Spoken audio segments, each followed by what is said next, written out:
بسم الله الرحمن الرحيم الحمد لله رب العالمين والصلاة والسلام على أشرف الأنبياء والمرسلين نبينا محمد وعلى آله وأصحابه ومن تبعهم بإحسان إلى يوم الدين. السلام عليكم ورحمة الله وبركاته. أخي الحرمان qofkas oo magacayga ama muuqayga garanayo Soomaaliya oo islaamaya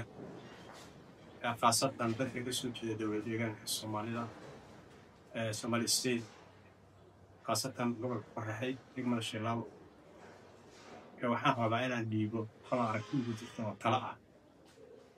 taladaas laba qaybood ay ka koobnaan doontaa insha Allah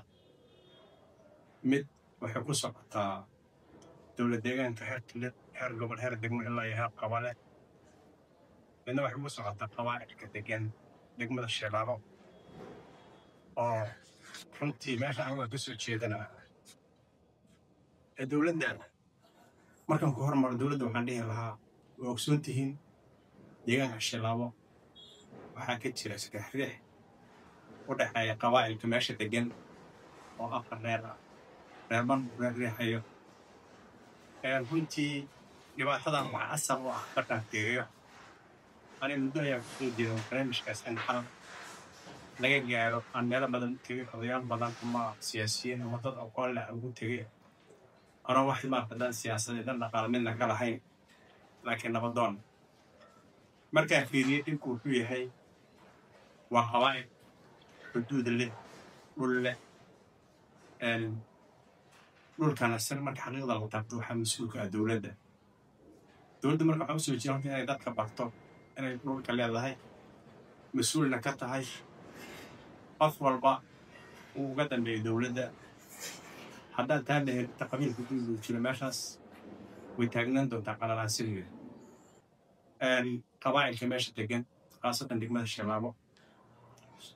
dadku waxay ku mahmaahaan dhulka waxaa laga dhigaa xuduud ama xeeb Shilaabo waxay ku taala xuduud isku xirta Soomaaliya iyo Itoobiya halka waddo ugu muhiimsan oo Soomaaliya iyo Itoobiya isku xirta marta waxay xuduudda leedahay Shabeelle sida degmada Xeerfeer oo xuduudda ku taala boorarkiisa ah waxay xuduudda leedahay degmada Mutabaan waxay xuduudda leedahay degmada Geerjir waxay xuduudda leedahay degmada Guraceel waxay xuduudda leedahay Balqo dhammaan intaas oo dhan waa fursado qaali ah gobolka Qoraxay border agency u ah ayadoo borderkaas ay sata Shilaabo wajaan border agency-ga wajaan lamid ah wuxuu jiraa Shilaabo 80 kilomitir waxaan markaa soo jeedinaa qawaacilka dad wada dhashaatihiin dad isdhalaatihiin abtigiis adeerkiisu dadkiisa ayaa tihiin dhulkuna wuxuu ku taraa ama horumar lagu gaaro midnimada tafarruq waxba laguma gaaro meel aan istiraatiiji ah degan tihiin inta gacanaha is qabsataan oo reexreexa iska dhaaftaan waxaad samaysaan qaata midnimo ina dhulka noolaysataan wada degtaan wada ganacsataan meelaha border agency-gana ka shaqaysiin